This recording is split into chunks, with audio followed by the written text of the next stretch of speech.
I need for you to use your imagination.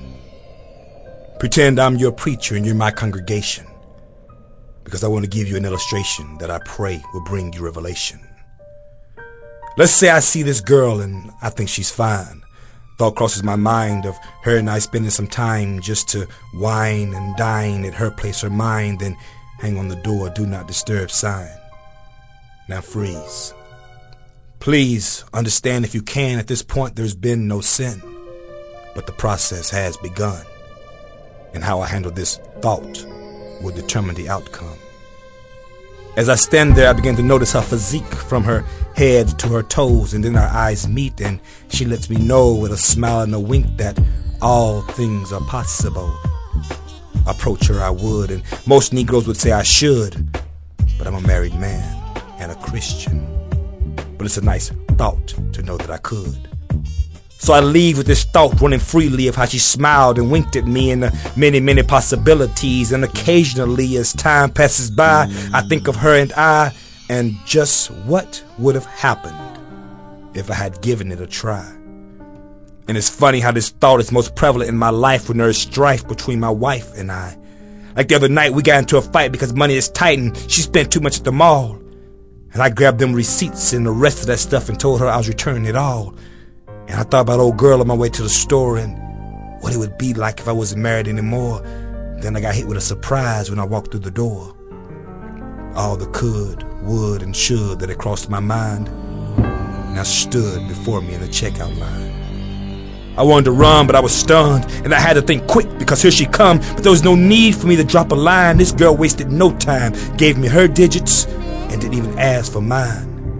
And what had me tripping up in there was she saw my wedding band and didn't even care. And I couldn't get that number out of my memory. It kept hunting me, 472-3533. And then one day when temptation was strong, I called, praying the number was wrong. Don't let her be home, don't answer that phone. But she did. Told me she was all alone, invited me over to mount her throne. And after that, well, it's just the same old song. Now I go to her house again and again, and if you didn't know, now I'm living in sin.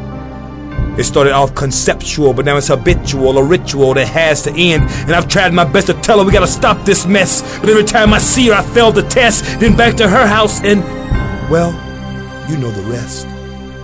Because what once was lust is now lasciviousness. 10 years of marriage I've jeopardized. I try to cover my tracks by telling lies, and in my mind's eyes I see my baby's cries as I pack my bags and say goodbyes. I once had everything, now look what I got. My marriage is gone, my family is shot, ashes to ashes and dust to dust. Then I lose my job because I can't focus. There's a 38 snub sitting on the nightstand. Next thing I know, it's in my hand. And one final thought before I bring it all to an end, of my family and my life destroyed by sin. Now by my own power that truly would be the end, but by redemption and forgiveness I was able to start again. Love opened my eyes to the lies, allowing me to see that my own works and tries could never devise the peace that I need. Now I believe that instead of work, I just have to receive. I never understood this until I knew the power of love.